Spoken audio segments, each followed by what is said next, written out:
Hey guys, what's up? It's Bushi Lelouch here, and I'm here to do the non-spoiler review of Spider-Man Homecoming, the first installment, as of July 7th. I went to go see the movie yesterday on July 6th. I went to an early opening for important people, I'd say.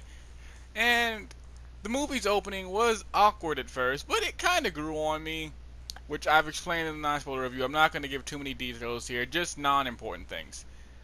But I liked the opening. It was interesting. It was a flashback to another movie, or the first movie this Spider-Man appeared in, and it was decently good. And it kind of introduced you to the character of Spider-Man. It's kind of like, this is the Spider-Man you're going to get throughout the rest of the movie.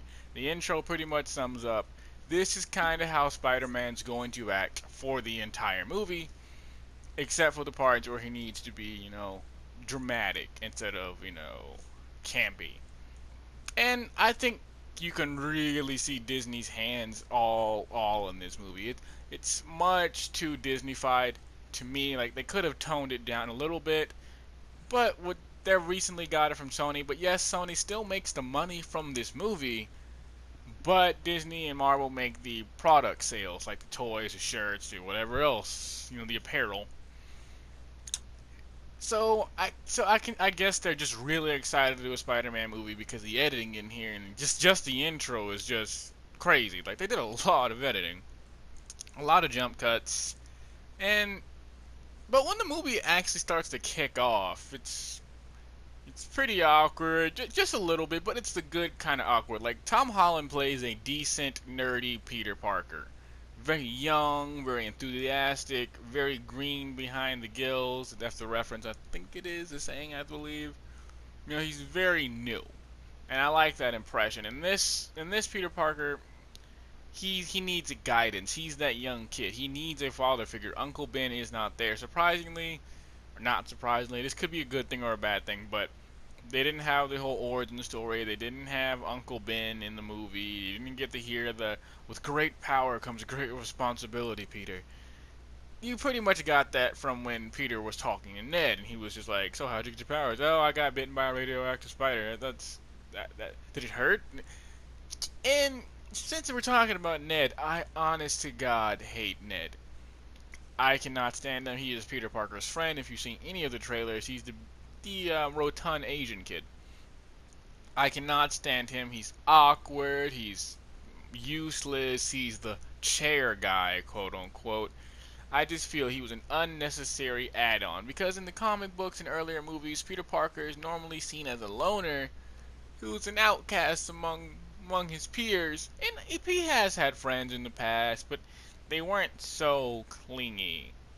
And Disney had to reference Star Wars in this movie because Ned wanted to build a freaking Death Star out of Legos, which leads into something else in the movie, which I did not really enjoy. So any part with Ned in the movie just did not stand. Could not stand for it. And then Zendaya, I believe I'm saying her name right, correct me if I'm wrong. I'm not too familiar with her. I've seen her on that show where she used to dance with the other girl. I believe her name is Bella Thorne. And she seemed pretty chipper. In this movie, she plays Michelle. You'll find out who Michelle is later on at the end of the movie. And I did not like her. Because if you know who Michelle is in the other movies, she does not act like any version of Michelle that you've ever seen. She's much too stuck up ish. Like, she's a very social justice warrior esque person. Like, she's the kind of person, apparently, that if you were to get pizza from Pizza Hut, she'll probably complain about your culturally appropriating Italian food because America did not originate pizza. Like, she seems to want to go into that kind of lecture, and she's just so edgy and awkward, and in every other version of Michelle, the very popular girl, very cool, she's way out of Peter's league. This version of Michelle is right in his league, who's also a loser, and it just didn't work for me because then again, it's different. It's a different Michelle. It's a different version of Michelle, but it acts a lot more. She acts like more like Gwen Stacy. If you read the comic books, Gwen Stacy's there's a punk rock Gwen Stacy who's very outspoken, and that's what this seems to be. And Liz, who is a friend of another love interest of Spider-Man throughout the older cartoons, comics, and movies. She is center stage in this movie for some reason, awkwardly enough. And the villain itself was actually phenomenal. I did like the villain. I'm not going to say who the villain name is. If you've seen the trailers, you should already know. But just in case you're like me and didn't watch a single trailer for this movie before going to an early viewing or your viewing period, then, well, the villain is pretty good. He's a very grounded villain. Like, his roots are very close to home. If you're a businessman, if you're a construction worker, it's pretty close to home. Like, if you ever worked in anything that had to do with contracting, then you'll understand his pain. And what goes on later in the movie. And the father figure, as you know, because he's in every fucking trailer, I assume, and I've heard, Iron Man. Iron Man, yes, is in this movie, and he's the father figure to Peter. And Robert Downey Jr. always does a great job, and in this movie, that did not change. This movie had a laundry list of great actors. Tom Holland did great. Zendaya did great for the role she was given.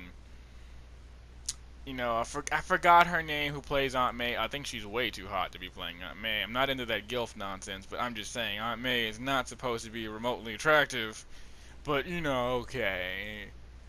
The acting was pretty good. Now, the side characters, like, I just got off on a tangent there, but the side characters include, you know, Flash Thompson, who, this is not Flash Thompson. I refuse to believe this is Flash Thompson at all. He acts nothing like Flash Thompson. His insults are terrible. Penis Parker is the most quotable line in this entire movie. Like, that is, I hate it. It's garbage. It's not good.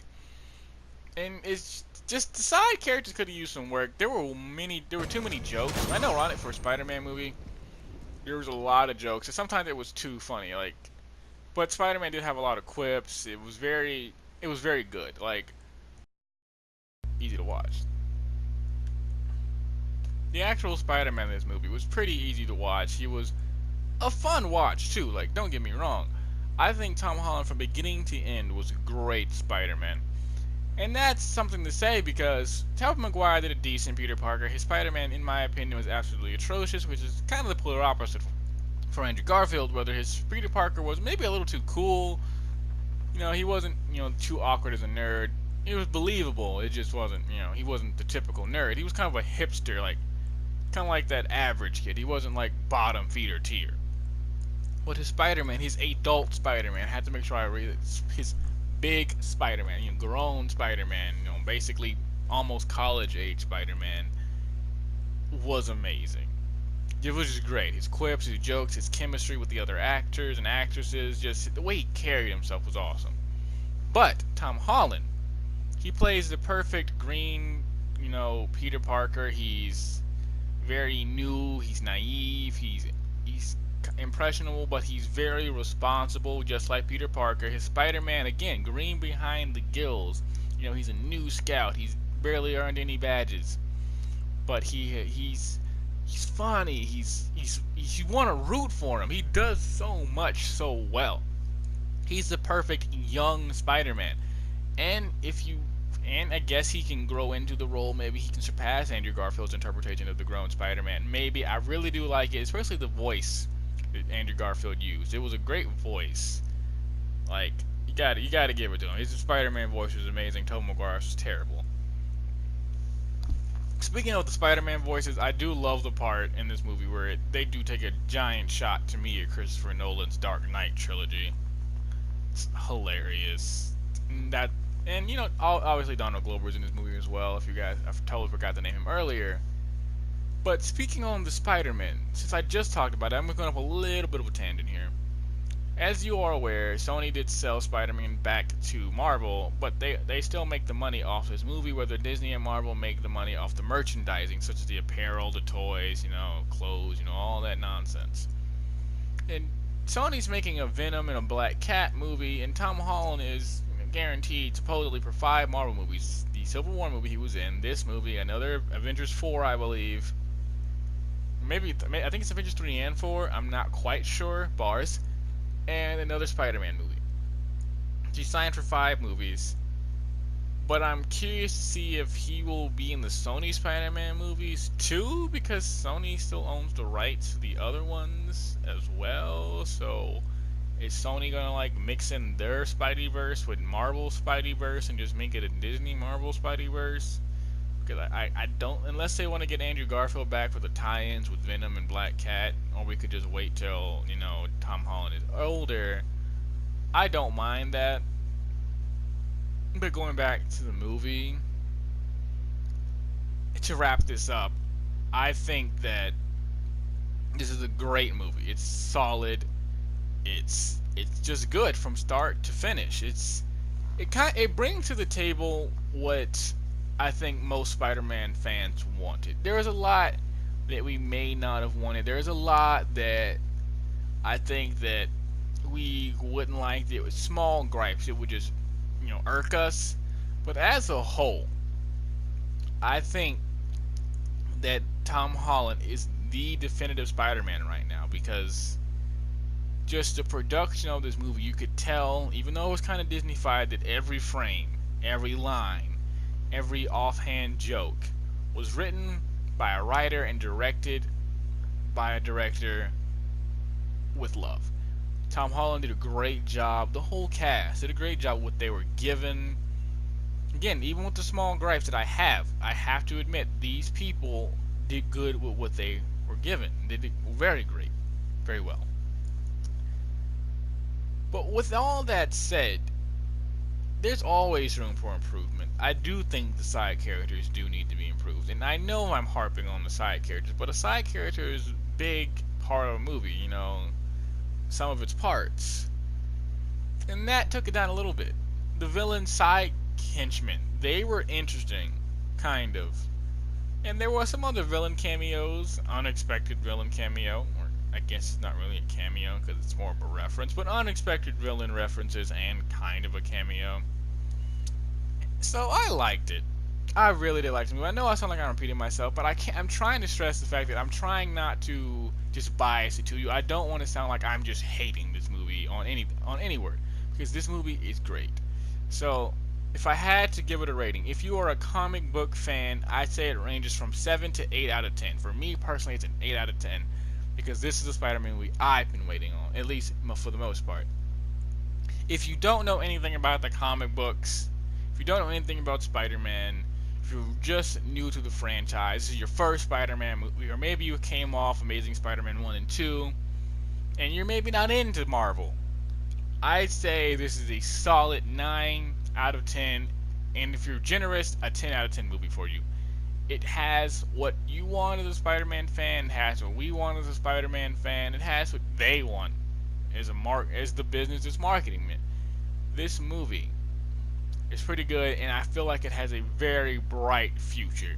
This Spider-Man franchise is going places, and for that I'm sure. Take your friends to it. I highly recommend it. Just take your friends, take your family, take your girlfriend, and just have at it, Hoss. Great movie, highly recommend it. And yes, I will be doing a Wonder Woman